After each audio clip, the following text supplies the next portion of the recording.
आज आपण बनवतोय अर्धा किलोच्या प्रमाणात भरपूर पदर सुटलेली बिस्किटापेक्षाही खुसखुशीत शंकरपाळी। अर्धा किलो मैदा चाळून घ्यायचा, चिमूटभर मीठ घालायचं, 100 ग्रॅम साजूक तूप कडकडीत तापवून घ्यायचं आणि कडकडीत तापलेलं मोहन घालायचं, चमच्याने मिक्स करायचं सुरुवातीला।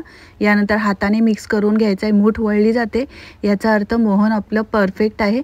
यानंतर 1 वाटी पाण्यामध्ये 150 ग्रॅम साखर घातली आहे, साखर वितळेपर्यंत गरम करायचं, थंड करून घ्यायचं आणि त्यानंतर अशा पद्धतीने घट्टसर गोळा मळून घ्यायचा। पीठ मळल्यानंतर या पद्धतीने चौकोनी आकारामध्ये लाटून घ्यायचं आणि चिरणाने किंवा पिझ्झा कटरने किंवा सुरीने या पद्धतीने थोड्याशा जाडसरच शंकरपाळ्या बनवून घ्यायच्या। सुरुवातीला कडकडीत तेल गरम करायचं, 2 मिनिटं एकदम स्लो फ्लेमवर आपल्याला शंकरपाळ्या सुरुवातीला तळून घ्यायच्या, त्यानंतर लो टू मीडियम फ्लेमवर या पद्धतीने तुम्ही जर शंकरपाळ्या बनवल्या तर तुमच्या शंकरपाळ्यांना सुद्धा अशाच पद्धतीने पदर सुटतील आणि एकदम खुसखुशीत बनतील। करून बघा, रेसिपी आवडली असेल तर लाईक करा, शेअर करा।